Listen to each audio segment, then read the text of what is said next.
चलिए आज देखते हैं प्रैक्टिस सेट नंबर 13 जो एडिटोरियल करंट अफेयर का प्रैक्टिस सेट नंबर 13 है। इसमें लेटेस्ट करंट अफेयर आपको मिलेगा।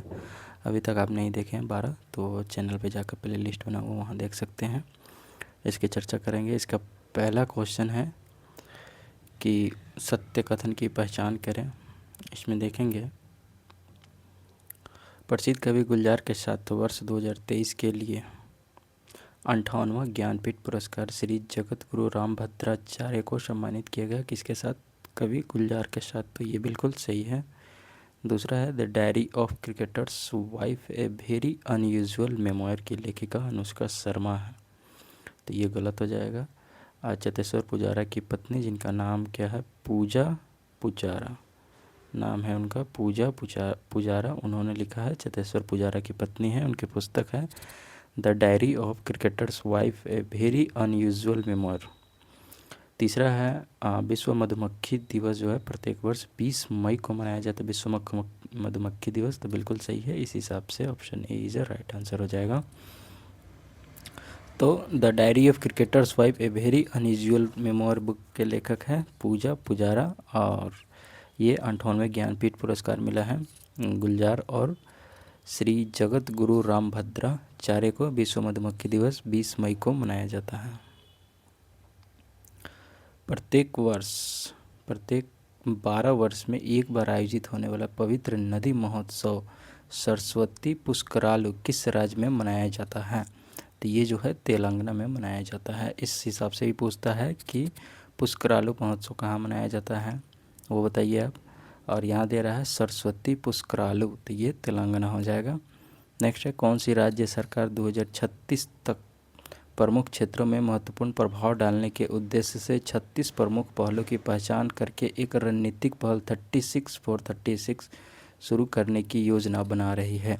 ऐसे कौन सी सरकार? तो ये उड़ीसा सरकार हो जाएगा जो एक पहल शुरू किया है जिसका नाम है 36 for 36। किसे प्रादेशिक सेना में लेफ्टिनेंट कर्नल की मानद रैंक से सम्मानित किया गया है? किसमें? तो ये प्रादेशिक सेना में लेफ्टिनेंट कर्नल की मानद रैंक से सम्मानित किया गया है, वो है नीरज चोपड़ा।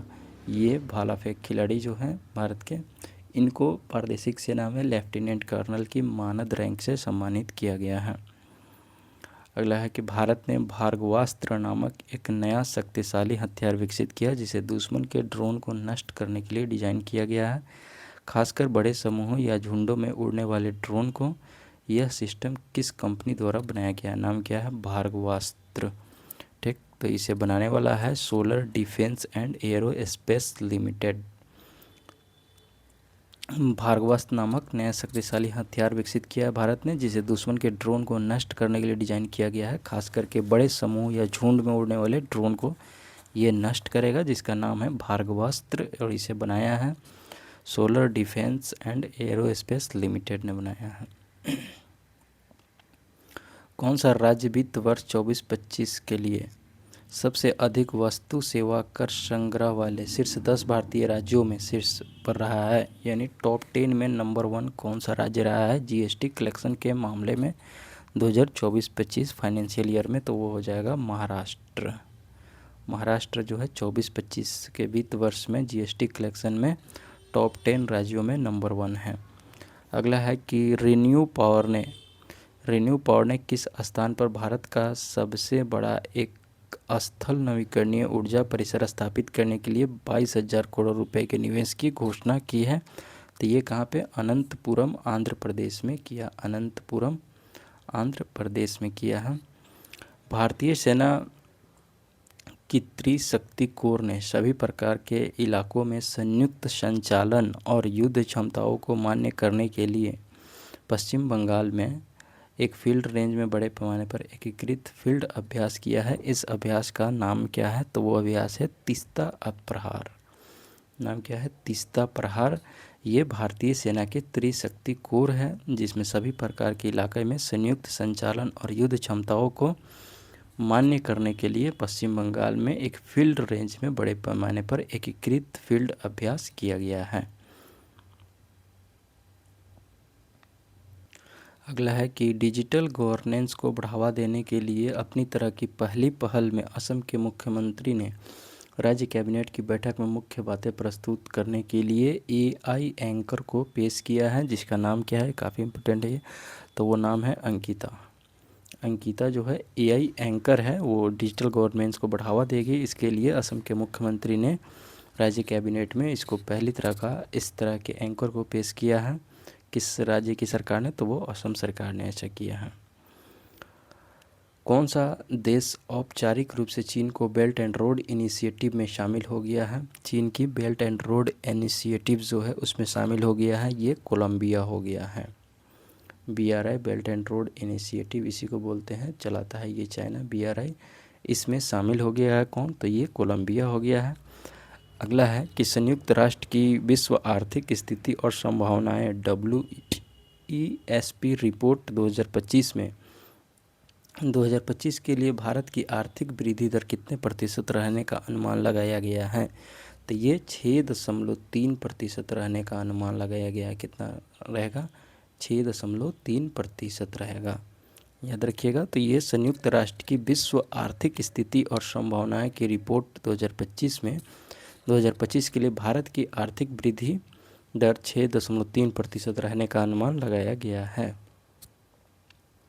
अगला है कि तेलंगाना सीमा से सटे बीजापुर के दक्षिण पश्चिम जंगली इलाकों में माओवादी के खिलाफ बड़ी कार्रवाई की गई, जिसके परिणाम स्वरूप 31 माओवादी मारे गए। कहाँ पे? तो तेलंगाना सीमा से सटे बीजापुर के दक्षिण पश्चिम जंगली इलाकों में। इस ऑपरेशन का नाम क्या रखा गया जिसके तहत ये हुआ?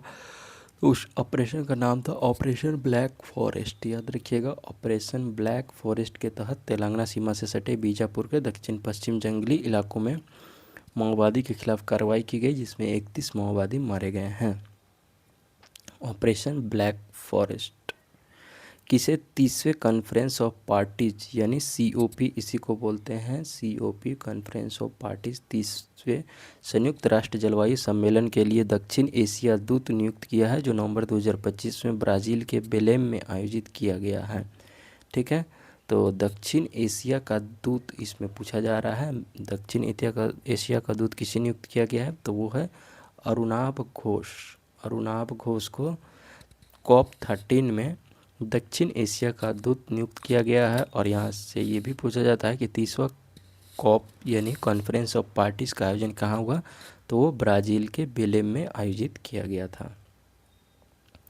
खेजड़ी के पेड़ पर उगने वाली फलियों से बनी एक पौष्टिक डिश जिसका नाम है सांगड़ी, इसको GI टैग मिला है। यह किस भारतीय राज्य से जुड़ा हुआ है? सांगड़ी, तो ये राजस्थान से जुड़ा हुआ है। ये क्या है? तो ये खेजड़ी के पेड़ पर उगने वाली फलियों से बनी एक पौष्टिक डिश है सांगड़ी, जिसे GI टैग मिला है। ये राजस्थान से संबंधित है। पाकिस्तान द्वारा भारतीय सैन्य नागरिक क्षेत्रों को निशाना बनाकर किए गए घातक मिसाइल और ड्रोन हमले के दौरान भारत द्वारा निर्मित उन्नत वायु रक्षा प्रणाली जिसका नाम है आकाश तीर, इसने खतरों का पता लगाने, उन्हें ट्रैक करने और उन्हें बेअसर करने में महत्वपूर्ण भूमिका निभाई। किस कंपनी ने आकाश तीर विकसित किया है? ठीक है, ये आकाश तीर बनाने वाली कंपनी का नाम बताना है, तो वो है भारत इलेक्ट्रॉनिक्स लिमिटेड। इसी को BEL बोलते हैं, भारत इलेक्ट्रॉनिक्स लिमिटेड है जिन्होंने आकाश तीर का निर्माण किया है। अगला है कि किस संस्था ने लैंगिक संवेदनशीलता बढ़ाने, यौन उत्पीड़न की रोकथाम, जागरूकता बढ़ाने और छात्राओं को प्रभावित करने वाले साइबर अपराधों से निपटने के लिए कैंपस कॉलिंग कार्यक्रम, नाम क्या है? कैंपस कॉलिंग कार्यक्रम शुरू किया है, तो वो है राष्ट्रीय महिला आयोग। ऑप्शन नंबर ए, राष्ट्रीय महिला आयोग ने लैंगिक संवेदनशीलता बढ़ाने, यौन उत्पीड़न की रोकथाम पर जागरूकता बढ़ाने के लिए और छात्रों को प्रभावित करने वाले साइबर अपराध से निपटने के लिए कैंपस कॉलिंग कार्यक्रम शुरू किया है। कौन? तो ये राष्ट्रीय महिला आयोग ने कैंपस कॉलिंग कार्यक्रम शुरू किया है। नेक्स्ट है ग्रैंड स्लैम का मिलान करना है। एक तरफ ग्रैंड स्लैम दिया हुआ है, दूसरी तरफ उसके विजेता का नाम दिया हुआ है, तो उसको मिलान करना है। चलिए देखते हैं। ऑस्ट्रेलियन ओपन, ये सभी 2025 का पूछा जा रहा है। एक साल में 4 ग्रैंड स्लैम होते हैं, ठीक है। पहला ऑस्ट्रेलियन होता है, दूसरा फ्रेंच होता है, तीसरा विंबलडन होता है, चौथा यूएस ओपन होता है। यही इसका क्रम है होने का। तो पहला ऑस्ट्रेलियन ओपन जो है इसके विजेता कौन रहे हैं? तो ये जैनिक सिनर रहे हैं। जैनिक सिनर कहाँ के रहने वाले हैं? वो इटली के रहने वाले हैं। उसके बाद जो है फ्रेंच ओपन, इसके विजेता कार्लोस अल्कराज रहे हैं जो कि स्पेन के हैं। और विंबलडन ओपन जो हुआ है इसकी महिला एकल के विजेता दिया हुआ है, ये इगा स्विएटेक है जो कि पोलैंड की है। और यूएस ओपन जो है इसकी महिला एकल के विजेता जो है अरियाना शेबेलेंका है जो कि बेलारूस के हैं। तो इस अकॉर्डिंग हम ऑप्शन चूज कर लेंगे। क्या हो रहा है? तो वो हो रहा है 3-2-1-4। Option number D is the right answer. Next है कि किस स्थान पर पुष्कर कुंभ मेले का आयोजन किया गया है? पुष्कर कुंभ मेले का औपचारिक उद्घाटन किया गया है, वो किस स्थान पर किया गया है? तो ये माना चमोली, ठीक है ना, चमोली में किया गया है। याद रखिएगा कि पुष्कर कुंभ मेले का औपचारिक उद्घाटन कहाँ किया गया है? तो ये माना चमोली में किया गया है पुष्कर कुंभ मेले का उद्घाटन।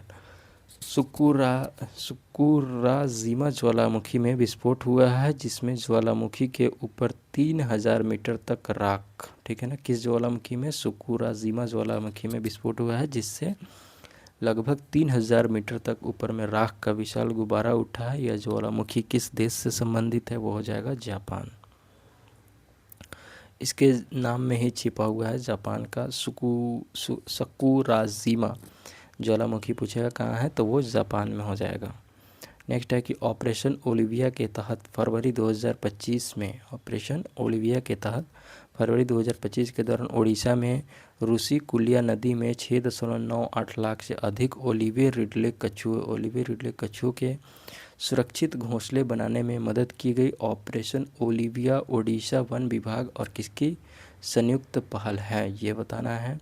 तो एक पहल चलाया जाता है उड़ीसा वन विभाग और भारतीय तटरक्षक बल के द्वारा मिलकर के, और वो ऑपरेशन क्या है? ऑपरेशन ओलिविया है जिसमें ओलिवे रिडले कछुओं को संरक्षण दिया जाता है।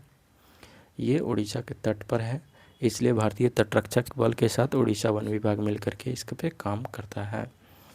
नेक्स्ट है कि केंद्रीय मत्स्य पालन, पशुपालन और डेयरी मंत्री ने प्रधानमंत्री मत्स्य संपदा योजना के तहत एकीकृत एक्वा पार्क की आधारशिला रखी है। एकीकृत एक्वा पार्क किस स्थान पर स्थित है? तो वो है कैलाश शहर त्रिपुरा में। त्रिपुरा के कैलाश शहर में एकीकृत एक्वा पार्क की आधारशिला रखी गई है कैलाश शहर में। और कौन किए हैं? तो ये केंद्रीय मत्स्य पालन, पशुपालन और डेयरी मंत्री ने प्रधानमंत्री मत्स्य संपदा योजना के तहत एकीकृत एक्वा पार्क की स्थापना की है। कहाँ पे? कैलाश शहर त्रिपुरा में। नेक्स्ट है कि याला ग्लेशियर जिसे हाल ही में मृत घोषित किया गया है किस देश में स्थित है? तो ये है नेपाल में, ठीक है। ये 71वीं बीपीएससी का पूछा हुआ क्वेश्चन है, 71st बीपीएससी में ये क्वेश्चन एकदम आया हुआ था, हूबहू है कि याला ग्लेशियर जिसे हाल ही में मृत घोषित किया गया है किस देश से संबंधित है? तो इसका संबंध नेपाल से है। नेक्स्ट है कि कौन सा राज्य 10वीं कक्षा के सभी छात्रों के लिए रोबोटिक्स शिक्षा अनिवार्य करने वाला भारत का पहला राज्य बन गया है? तो 10वीं कक्षा के बच्चों के लिए रोबोटिक्स शिक्षा अनिवार्य करने वाला पहला राज्य हो गया है केरल। कौन हो गया? केरल हो गया है ये। फिर है कि सिरुई लिली महोत्सव किस राज्य में आयोजित किया जाता है? सिरुई लिली महोत्सव, तो ये मणिपुर में आयोजित किया जाता है। सिरुई लिली महोत्सव किस राज्य में आयोजित किया जाता है? तो ये मणिपुर में आयोजित किया जाता है। नेक्स्ट है कि केंद्रीय खेल मंत्री ने किस स्थान पर पहली बार खेलो इंडिया बीच गेम 2025 का उद्घाटन किया है? किस स्थान पर? तो ये घोघला बीच दीव में किया। घोघला बीच दीव में केंद्रीय खेल मंत्री ने पहली बार खेलो इंडिया बीच गेम, तो इसमें बहुत तरह का खेलो इंडिया यूथ गेम भी होता है, खेलो इंडिया यूनिवर्सिटी गेम भी हो रहा है, लेकिन अब पहली बार स्टार्ट किया गया है खेलो इंडिया बीच गेम, ठीक है। तो खेलो इंडिया बीच गेम 2025 का उद्घाटन कहाँ हुआ? घोघला बीच दीव में। नेक्स्ट है नीरज चोपड़ा ने दोहा डायमंड लीग 2025 में पुरुषों की भाला फेंक स्पर्धा में 90.23 मीटर के रिकॉर्ड थ्रो के साथ दूसरा स्थान हासिल किया। इस स्पर्धा में 91.06 मीटर के थ्रो के साथ किसने पहला स्थान जीता है? तो पहला स्थान जीतने वाला है Julian Weber. Option B, Julian Weber ने पहला स्थान इसमें जीता है। किस कंपनी ने एंटी सबमरीन युद्ध प्रणाली विकसित करने के लिए स्पार्टन डिलियन स्प्रिंग्स एलएलसी के साथ एक बाध्यकारी सहयोग समझौते पर हस्ताक्षर किए हैं? कौन किया है ऐसा? तो ये अडानी डिफेंस एंड एरोस्पेस ने किया है। तो एंटी सबमरीन युद्ध प्रणाली विकसित करने के लिए स्पार्टन यानी डिलियन स्प्रिंग एलएलसी के साथ एक बाध्यकारी सहयोग समझौता किया है अडानी डिफेंस एंड एरोस्पेस ने। सांस्कृतिक और ऐतिहासिक महत्व के स्थल मदकू द्वीप पर विकास पहलों की अधिकारियों द्वारा सक्रिय रूप से निगरानी की जा रही है। मदकू द्वीप जो है किस भारतीय राज्य में स्थित है? मदकू द्वीप, तो ये छत्तीसगढ़ में स्थित है मदकू द्वीप। नेक्स्ट है, कौन सा राज्य उल्लास ULLAS समाज में सभी के लिए आजीवन सीखने की समझ पहल के तक आधिकारिक तौर पर पूर्ण साक्षर घोषित होने वाला भारत का पहला राज्य बन गया है?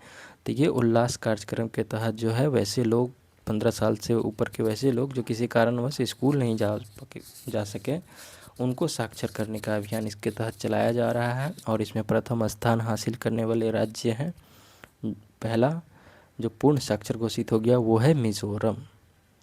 उल्लास कार्यक्रम के तहत आधिकारिक तौर पर पूर्ण साक्षर घोषित होने वाला भारत का पहला राज्य हो गया मिजोरम। नेक्स्ट है कि किस देश ने कक्षा में दुनिया का पहला सुपर कंप्यूटर बनाने के लिए आर्टिफिशियल इंटेलिजेंस संचालित उपग्रहों का पहला बैच लॉन्च किया है? ऐसा कौन किया है? तो ऐसा करने वाला चीन हो गया है। ऑप्शन नंबर बी, चीन दुनिया का पहला सुपर कंप्यूटर बनाने के लिए आर्टिफिशियल इंटेलिजेंस संचालित उपग्रहों का पहला बैच लॉन्च किया है चीन ने। किस राज्य ने इंदिरा सौर गिरि जलाविकासम योजना शुरू की है, जिसके तहत आदिवासी किसानों को बागवानी फसलों की सिंचाई के लिए 5 से 7.5 हॉर्स पावर के मुफ्त सौर पंप मिलेंगे? तो ऐसा करने वाला कौन राज्य हो गया? तेलंगाना किया है। नाम है इंदिरा सौर गिरि जला विकासम योजना। आदिवासी किसानों को इसमें बागानी फसलों की सिंचाई के लिए मुफ्त सौर पंप मिलेंगे।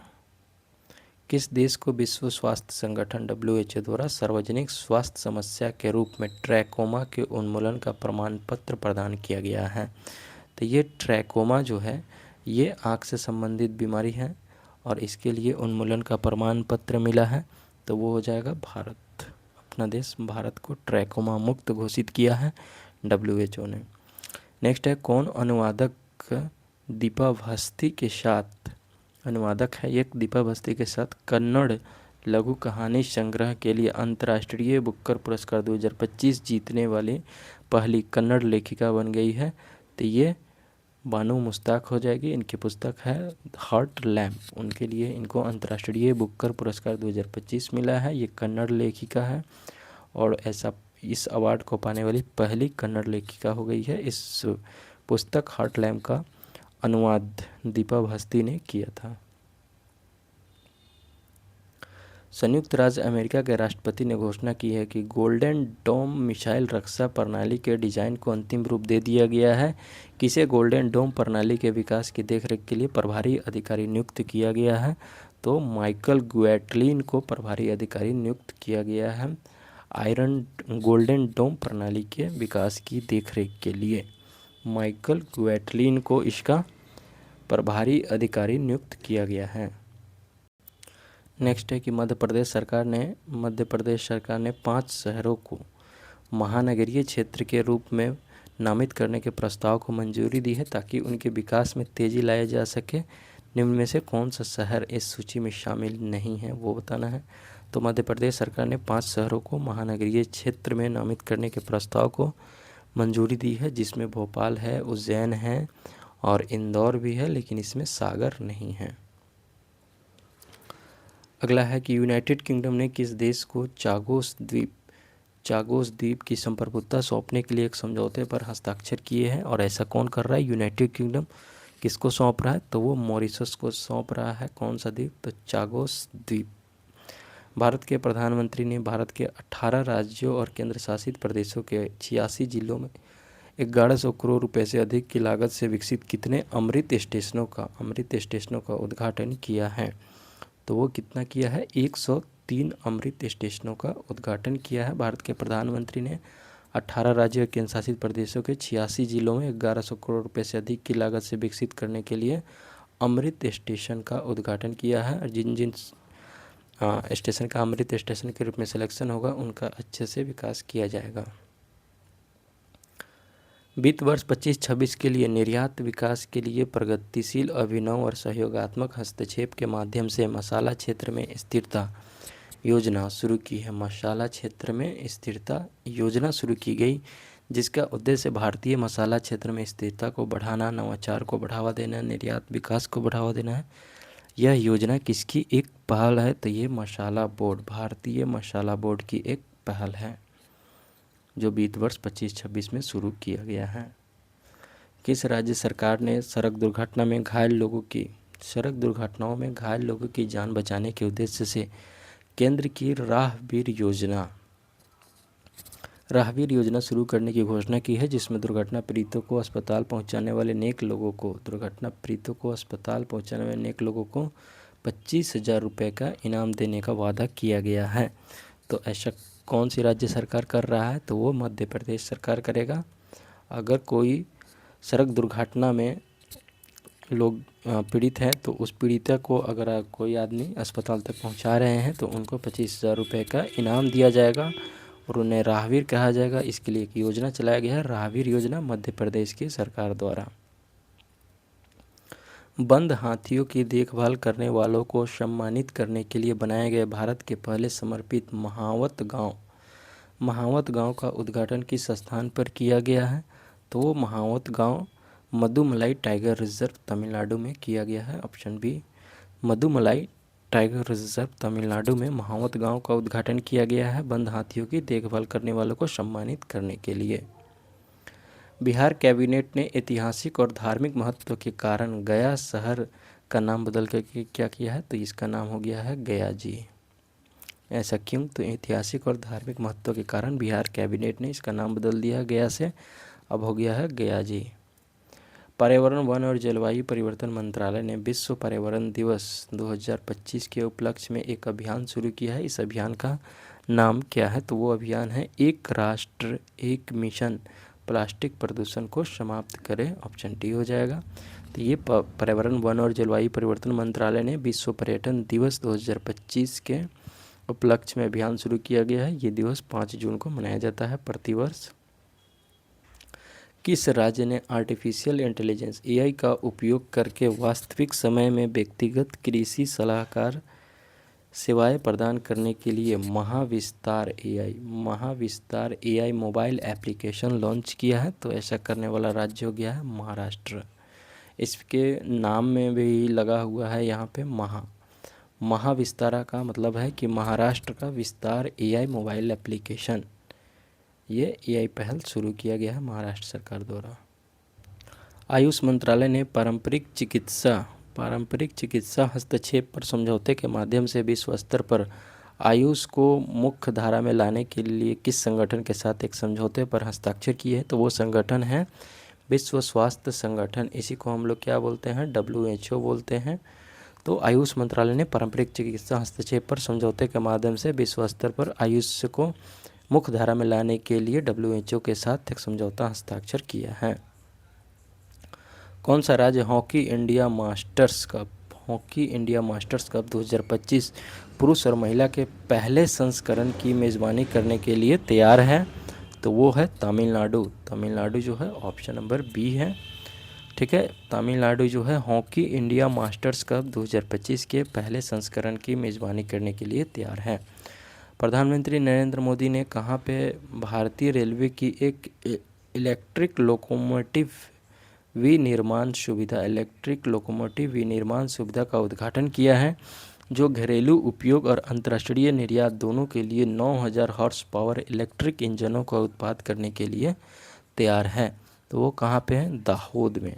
ऑप्शन बी हो जाएगा। दाहोद में प्रधानमंत्री मोदी ने भारतीय रेलवे की इलेक्ट्रिक लोकोमोटिव विनिर्माण सुविधा का उद्घाटन किया है। 9000 हॉर्स पावर का इलेक्ट्रिक इंजन होगा। कहाँ पे इसका उद्घाटन हुआ? दाहोद में।